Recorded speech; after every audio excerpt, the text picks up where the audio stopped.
ओम शांति।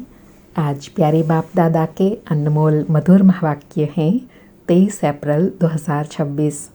आज की मुरली के सार में मोस्ट बिलवेड भोलानाथ बाबा ने याद की विधि बताते कहा कि सदा स्मृति रहे, हम बाप दादा के सन्मुख हैं। जितना प्यार से याद करेंगे उतना लगन बढ़ती जाएंगी, विघ्न खत्म होते जाएंगे। बाबा कहते हैं मन मना भव, बाप को याद करते रहो। मोस्ट बिलवेड एक बाप ही है, सब संबंधों की सेक्रेन।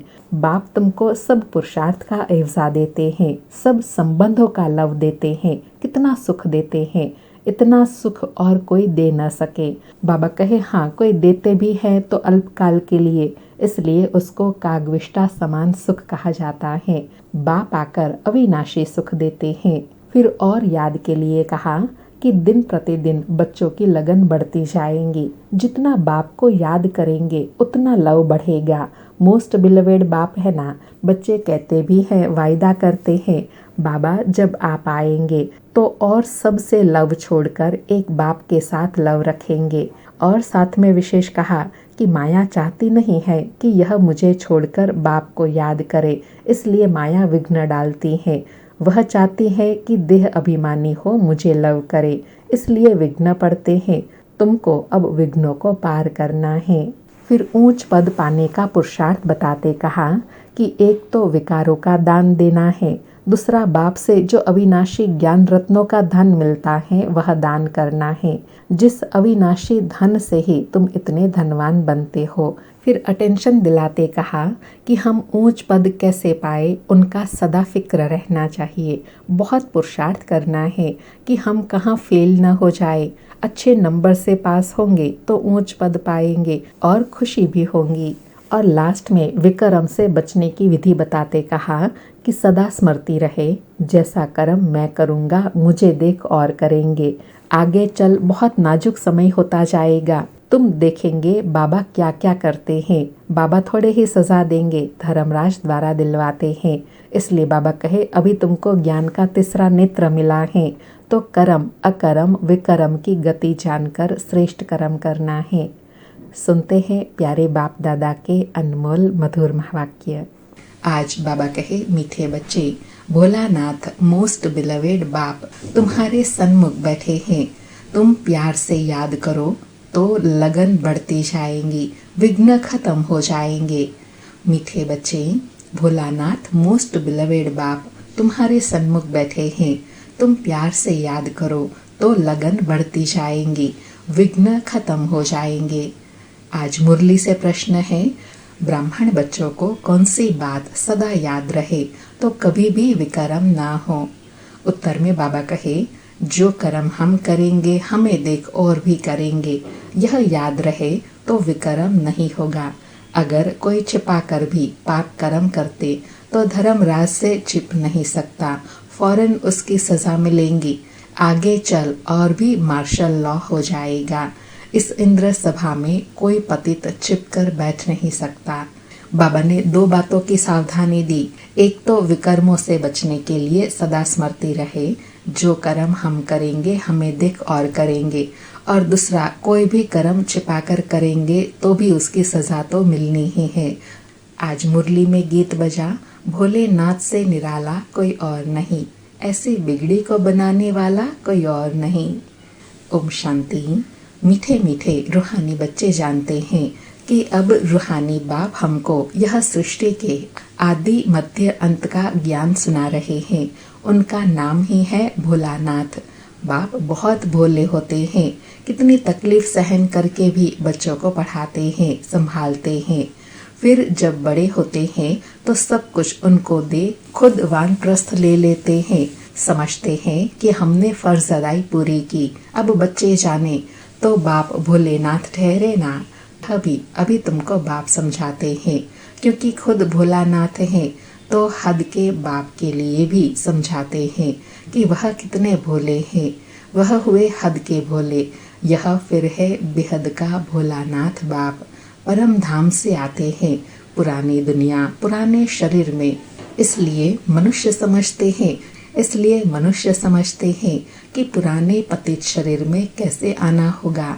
बाबा ने दोनों पिता की विशेषता बताई कि हद का भोलानाथ बच्चों के लिए क्या करते हैं और बेहद का भोलानाथ शिव बाबा आकर बच्चों के लिए, सारे विश्व की आत्माओं के लिए क्या करते हैं।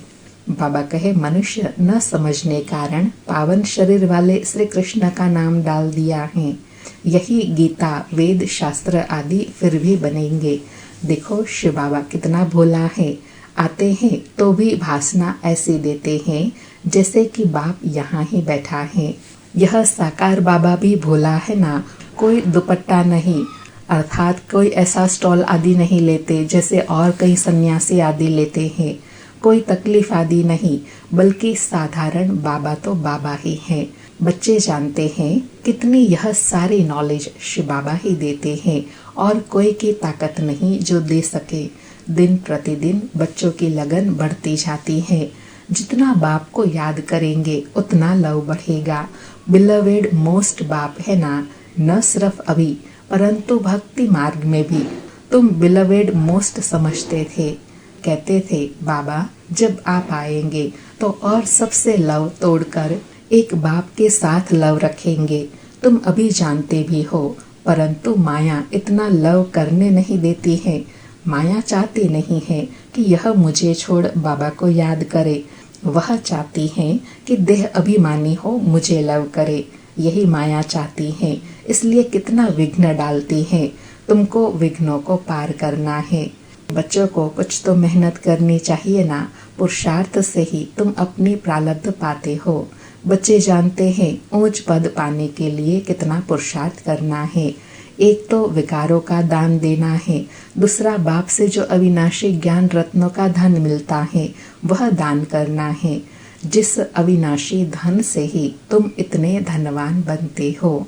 अंडरलाइन, बाबा कहे अविनाशी ज्ञान रत्नों का धन ही तुमको मिलता है जिससे तुम इतने धनवान समझदार बनते हो। बाबा कहे नॉलेज है सोर्स ऑफ इनकम, वह है शास्त्रों की फिलॉसफी, यह है स्पिरिचुअल नॉलेज। शास्त्र आदि पढ़कर भी बहुत कमाते हैं। एक कोठरी में ग्रंथ आदि रख दिया है, थोड़ा कुछ सुनाया, बस इनकम हो जाएंगी। यह कोई यथार्थ ज्ञान नहीं है। यथार्थ ज्ञान एक बाप ही देते हैं। जब तक किसी को यह रूहानी नॉलेज नहीं मिली है तब तक यह शास्त्रों की फिलॉसफी बुद्धि में है। तुम्हारी बात सुनते नहीं है, तुम हो बहुत थोड़े। बाबा कहे यह तो 100% सर्टेन है। क्या कि यह रूहानी नॉलेज बच्चों ने रूहानी बाप से ली है। नॉलेज सोर्स ऑफ इनकम है, बहुत धन मिलता है। योग से सोर्स ऑफ हेल्थ अर्थात निरोगी काया मिलती है। ज्ञान से वेल्थ, यह है दो मुख्य सब्जेक्ट। बाबा कहे फिर कोई अच्छी तरह धारण करते हैं, कोई कम धारण करते हैं तो वेल्थ भी कम नंबरवार मिलती है। सजाए आदि खाकर जाई पद पाते हैं, पूरा याद नहीं करते तो विक्रम विनाश नहीं होते हैं। फिर सजाए खानी पड़ती है, पद भी भ्रष्ट हो पड़ता है, जैसे स्कूल में होता है। यह है बेहद की नॉलेज, इससे बेड़ा पार हो जाता है। बाबा कहे उस नॉलेज में बैरिस्ट्री, डॉक्टरी, इंजीनियरिंग पढ़ना होता है। यह तो एक ही पढ़ाई है। योग और ज्ञान से एवर हेल्दी वेल्दी बनते हैं, प्रिंस बन जाते हैं। वहाँ स्वर्ग में कोई बैरिस्टर, जज आदि होते नहीं। वहाँ धर्मराज की भी दरकार नहीं होती है। न गर्भ जेल में सजा, न धर्मराजपुरी की सजा मिलती है। बाबा कहे गर्भ महल में बहुत सुखी रहते हैं, यहाँ तो गर्भ जेल में सजाएं खानी पड़ती हैं। इन सब बातों को तुम बच्चे ही अब समझते हो। बाकी शास्त्रों में, संस्कृत में श्लोक आदि मनुष्यों ने बनाए हैं। पूछते हैं सतयुग में भाषा कौन सी होंगी? बाप समझाते हैं जो देवताओं की भाषा होंगी वही चलेंगी। वहाँ की जो भाषा होंगी वह कहीं नहीं हो सकती। बाबा कहे सतयुग की भाषा ही अलग होगी, जिसको बाबा देवनागरी बोलते हैं। बाबा कहे ऐसे हो नहीं सकता कि वहाँ संस्कृत भाषा हो। देवताओं और पतित मनुष्यों की एक भाषा हो नहीं सकती। वहाँ की जो भाषा होंगी वही चलेंगी।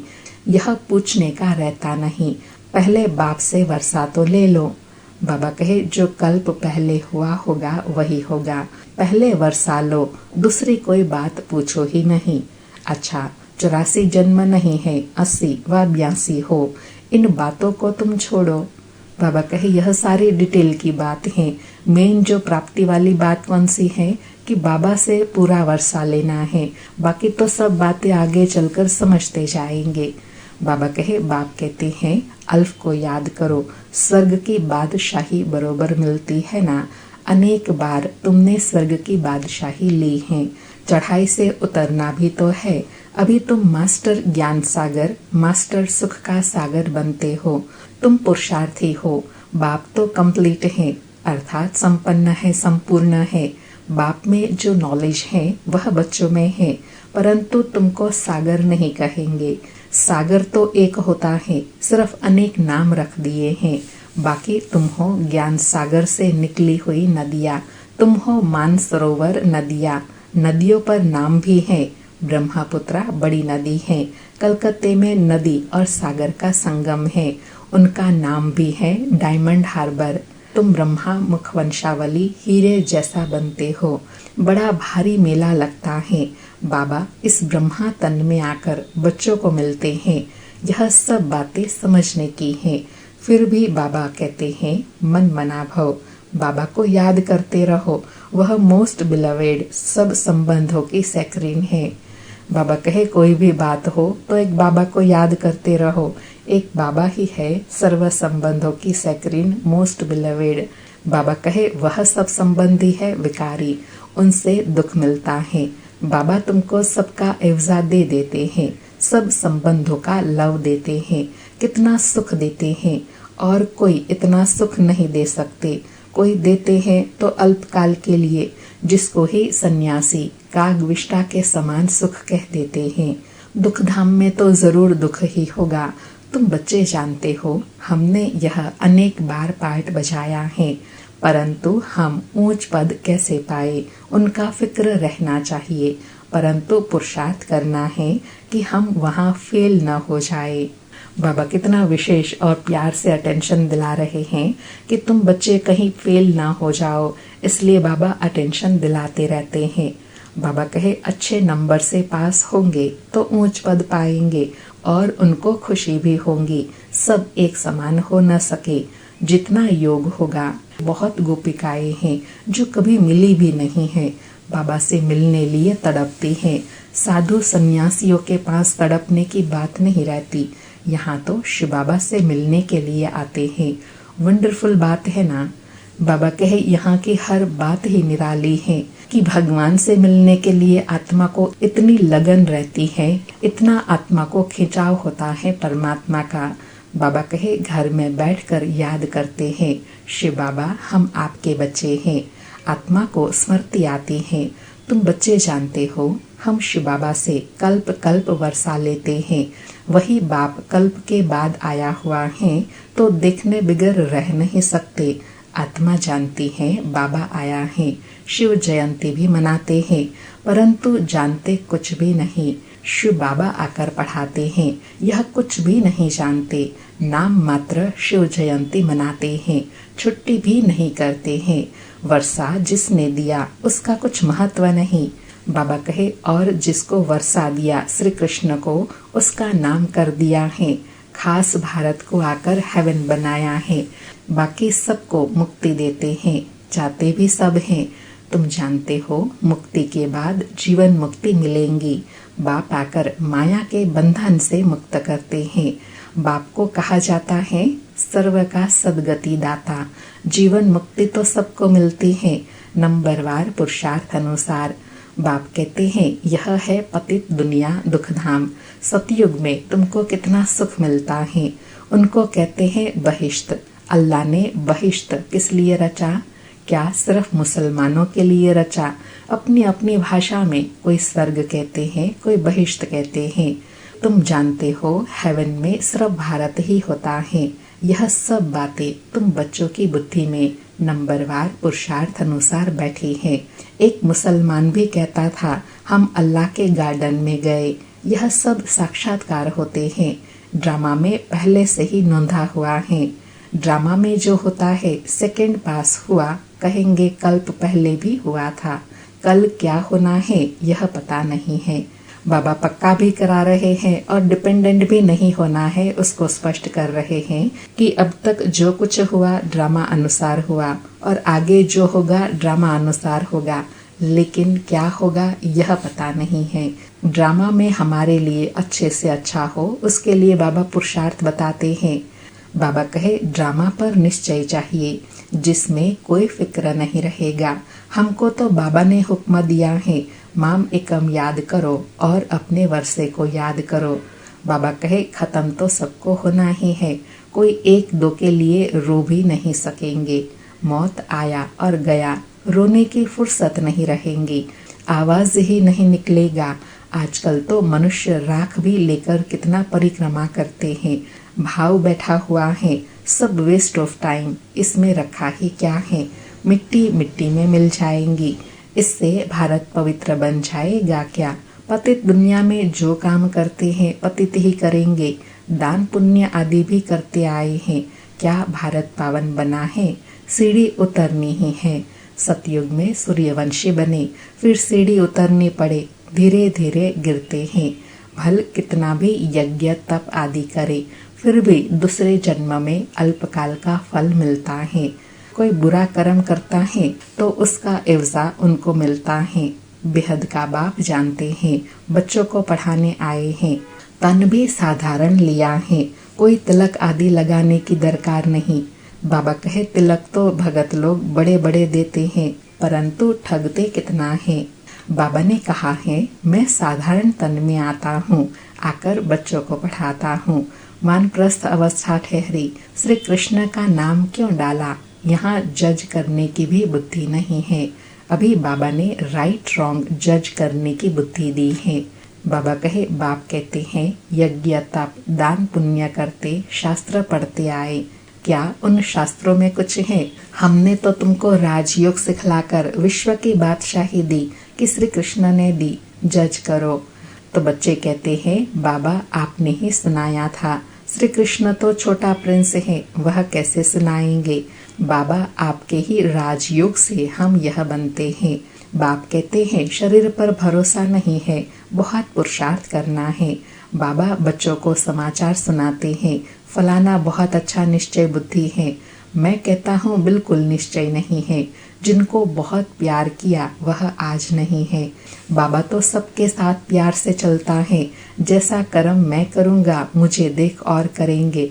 कोई तो विकार में जाई फिर छिपकर आई बैठते हैं, बाबा तो जट संदेशी को बता देते हैं, ऐसे कर्म करने वाले बहुत नाजुक होते जाएंगे, आगे चल नहीं सकेंगे। पिछाड़ी के नाजुक समय कोई कुछ करता है तो एकदम मार्शल लॉ चलता है, आगे चल तुम बहुत देखेंगे बाबा क्या क्या करते हैं। बाबा कहे बाप थोड़े ही सजा देंगे, धर्मराज द्वारा दिलाते हैं, ज्ञान में प्रेरणा की बात नहीं है। भगवान को तो सब मनुष्य कहते हैं हे पतित पावन आओ, हमको आकर पावन बनाओ।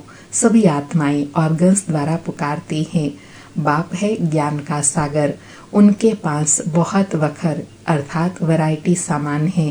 कौन सा, ज्ञान का, शांति का, प्रेम का, आनंद का, सुख का, गुणों का, शक्तियों का सब वखर एक बाबा के पास है।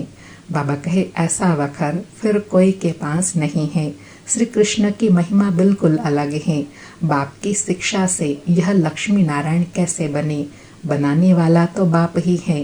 बाप आकर कर्म अकर्म विकर्म की गति समझाते हैं। अब तुम्हारा तीसरा नेत्र खुला है, तुम जानते हो 5000 वर्ष की बात है। अब घर जाना है, पार्ट बजाना है, यह स्वदर्शन चक्र है ना, तुम्हारा नाम है स्वदर्शन चक्रधारी, ब्राह्मण कुलभूषण, प्रजापिता ब्रह्मा कुमार कुमारिया, लाखों की अंदाज में स्वदर्शन चक्रधारी बनेंगे। तुम कितनी नॉलेज पढ़ते हो। बाबा कहे बाबा आकर तुमको कितनी नॉलेज देते हैं, जो तुम सब स्वदर्शन चक्रधारी लाखों के अंदाज में बन जाते हो। अर्थात इतना बड़ा विशाल परिवार हो जाता है, 1 से 2, 2 से 4 ऐसे बढ़ते जाते हैं, ऐसे लाखों के अंदाज में हो जाएंगे। अच्छा, मीठे मीठे सिकिलधे बच्चों प्रति माता पिता बाप दादा का याद प्यार और गुड मॉर्निंग। रूहानी बाप की रूहानी बच्चों को नमस्ते।